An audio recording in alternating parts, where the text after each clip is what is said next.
భక్తుల ఆదరణ ఏటేటా పెరుగుతున్న ప్రభుత్వం పట్టించుకోకపోవడం ఒక ఎత్తైతే కొందరు స్వార్థపరులు అడవి తల్లిని క్షోభ పెడుతున్నారు. ప్రకృతి ఒడిలో సేద తీరిన వరదేవతలను చిక్కుల్లో పడేస్తున్నారు. అందిన కాడికి అడవులను నరికేస్తూ కోట్లు కూడబెడుతున్నారు. మేడారం జాతరకు వన్నె తెచ్చింది. చుట్టూ ఉండే కొండ కోణలే అనడంలో సందేహం. వనదేవతల మీద భక్తితో ఇక్కడికొచ్చే జనం చక్కని అటవీ ప్రాంతంలో 2-3 రోజుల పాటు సేద తీరి వెళ్తుంటారు. ఇప్పుడు ఆ ఆహ్లాదకరమైన వాతావరణానికి నష్టం వాటిల్లుతోంది.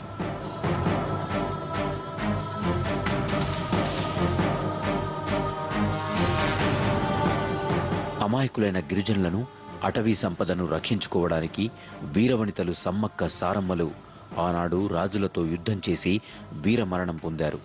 కానీ నేడు అదే అటవీ సంపదను కొందరు ధ్వంసం చేస్తున్నారు. దేవతల గద్దెల చుట్టూ ఉన్న గుట్టల్లో పోడు వ్యవసాయం పేరుతో చెట్లు నరికేస్తున్నారు. గుట్టపైన విలువైన వనమూలికలను తరలిపోవడంతో చిలుకల గుట్టపై విశ్వాసానికి ప్రమాదం తప్పేలా లేదు. మేడారం చుట్టూ ఉన్న తాడ్వాయి, ఏటూర్నాగారం అటవీ సంపదను అక్రమార్కులు తరలించుకుపోతున్నారు. ప్రభుత్వం కూడా 40,000 ఎకరాల అడవికి హక్కుపత్రాలు ఇవ్వడంతో వనాల నరికివేత మరింత ఎక్కువైంది. చిలకల గట్టు వచ్చే దారిలో చెట్లు చేమలు నలక్కుండా శుభ్రంగా పరిహారాన్ని కాపాడాలని కోరుతున్నాం. మేము అందరినీ వచ్చిన జనాలు కూడా ఎవరైనా సరే చెట్లు కొట్టకుండా దయచేసి చెట్లను కాపాడాలని కోరుకుంటున్నాం. 1996 కంటే ముందు గిరిజనులు వారి సాంప్రదాయాల ప్రకారం ఎడ్లబండ్లలో మేడారం వచ్చేవారు. కాలం మారడంతో ట్రాన్స్పోర్ట్ పెరిగి అడవి తగ్గుతోంది. దీనికి తోడు ప్రతిసారి భక్తుల రద్దీ పెరిగి జాతర ప్రాంగణాన్ని విస్తరించడం వల్ల అడవి అన్యాక్రాంతమవుతోంది. ఇక సమ్మక్క కొలువై ఉన్న చిలుకల గుట్టను రక్షించేందుకు గిరిజనులు ఎంత ప్రయత్నించినా ఫలితం లేకపోయింది. పోడు వ్యవసాయం పేరుతో చుట్టూ 10 కిలోమీటర్ల మేర పంట పొలాలు చేనులుగా మారాయి. పవిత్రత కాపాడాలని చిలుకల గట్టుని చుట్టూ ఫెన్సింగ్ వేయాలని మేము కోరుచున్నాము. అట్లనే చుట్టూ పోడు వ్యవసాయం చేయడం వల్ల చాలా ఓపెన్ అయిపోయింది చిలుకల గట్టు. రేపు పొద్దున మాకు చాలా ఇబ్బంది అయ్యే పరిస్థితులు ఏర్పడుతున్నాయి.